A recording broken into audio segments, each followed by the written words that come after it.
Hey folks, welcome to Life on Beagle Road. It is a scorcher today, but I'll tell you what, it is not stopping new life. It is everywhere right now and it feels amazing. Let's go start the day the way we start every day, milking. Oh, hold on, Bridge, my phone's ringing. Hello? Okay.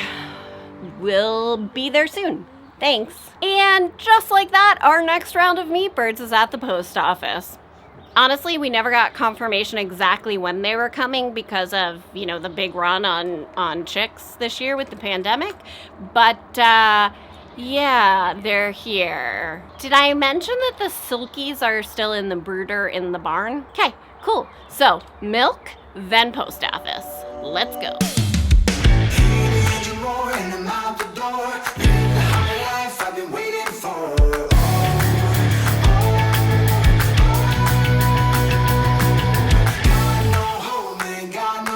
Today we got our meat birds.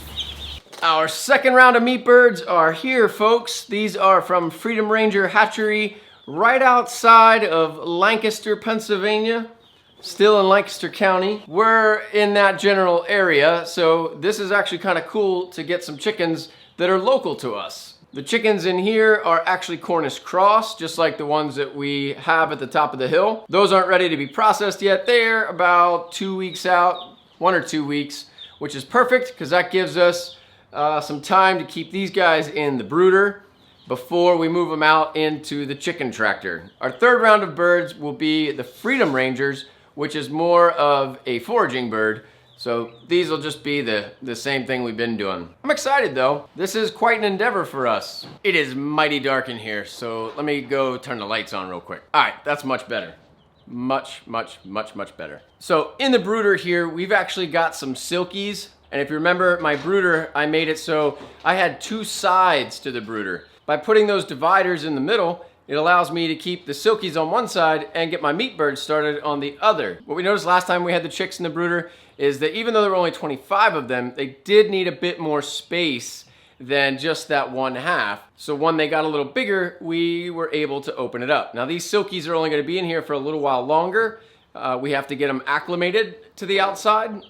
So once we do that, we can open it back up and the meat birds will have plenty of room in the brooder. Plus, they're only in here for about 2 weeks. The last group of birds got so big in here because we kept them in here for probably like 3.5 weeks. It got so cold outside, like below 30, I was worried about putting them out in the tractor in those temperatures. So they'll be good. I sent Bridget to go get some flake. Let's see where she's at.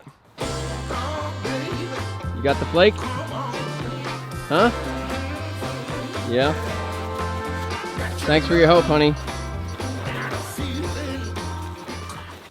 You gonna do that for Daddy? Yeah. Awesome, thank you, baby. And Bridget, we're actually gonna move the silkies over to the other one. Done. Good job. Okay, can you reach in, spread it around a little bit? You want me to do it? Because that spider? Okay. Can you also take the spider out so we can move your little chick? Here's what I need you to do, B. You're gonna get the silkies and you're gonna put them on this side. So I'm not sure if Courtney shared with you or not, but we've got some silkies. I think we did. So cute.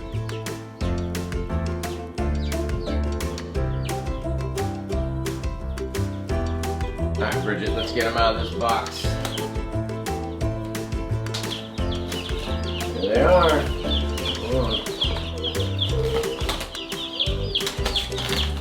Okay. All right, B, we're gonna get them and put them into the brooder, okay? They're so tiny.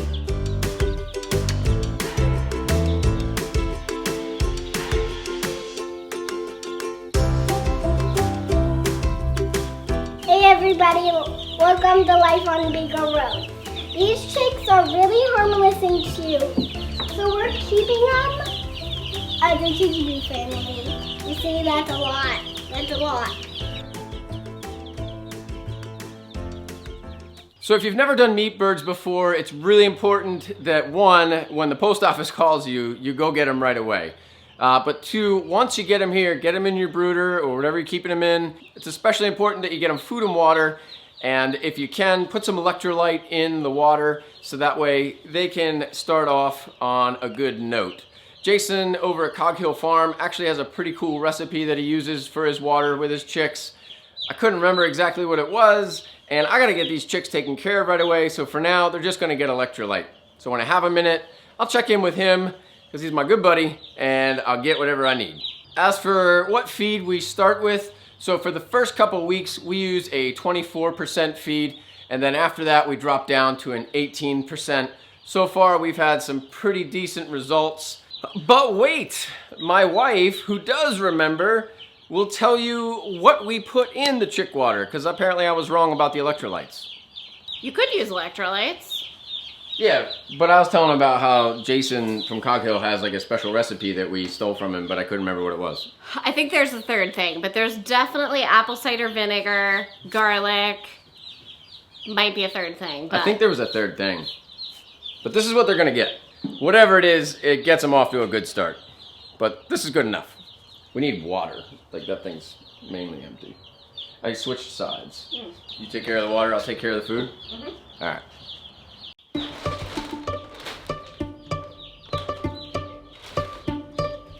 This food's actually the Do More feed from Tractor Supply. Apparently they ran out of labeled bags. So weird.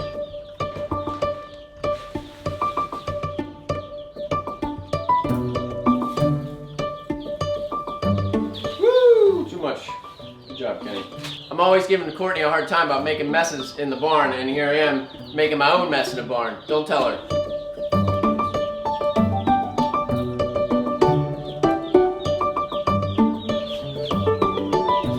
My little fancy dandy hanging feeder connects right onto these zip ties on the lid. And then all I gotta do is slowly close that lid. Look at that.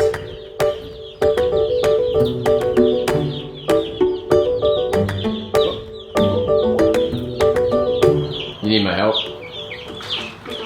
You can pick up the lid and turn that upside down and lift it all at the same time? Alright.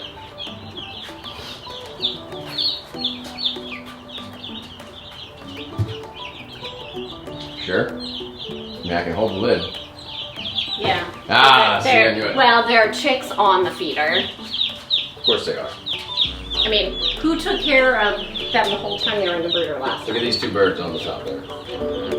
What's up, guys?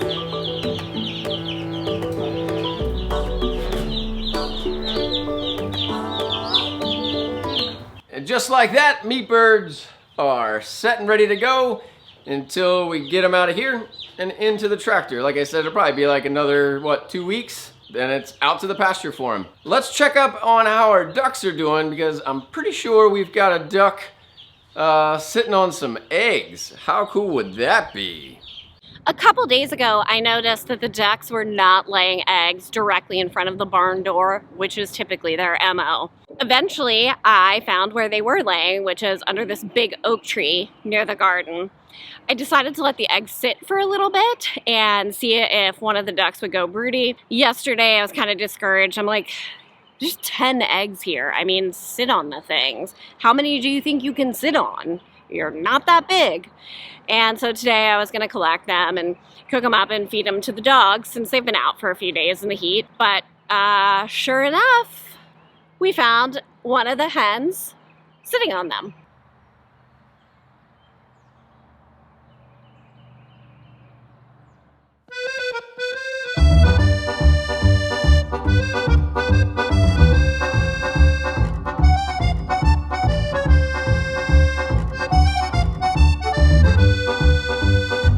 Okay, we have to read the directions, guys, so that we know what to do. All right. That's a lot of words. It is a lot of words. Each praying mantis egg case will hatch about 200 tiny mantises all at once. In order to hatch, they will need several weeks of warm weather so they can sense that summer and pest insects or food have arrived. Attach the egg cases to a twig or plant about a foot or two off the ground where there's cover to protect the babies. When hatching, the young crawl from between tiny flaps in the cases and hang from silken threads about 2 inches below the case. What do you think, Dada? Should we put them in the garden? Yeah, I guess so. It's probably the best place for it, right? It says on here you can teach them to eat little pieces of hamburger. Oh gosh. That's great. I only eat big pieces of hamburger. That's true. I guess we could attach it to that stump, right? Yeah. Oh. Shady area among plant Yeah. foliage. This is not a shady area among plant foliage. Mm-mm. From what I've read, this little sack needs to go this direction, facing down, and it needs to be in among the foliage. So I'm going to put it over here with cucumbers and sunflowers because that should give it like a nice canopy. And I'm going to attach it to a tomato cage so that it's not specifically attached to a plant or a twig or something and doesn't get overwatered. Because, I mean, I guess they're out in the rain, but I don't want to take any chances with these little bug babies.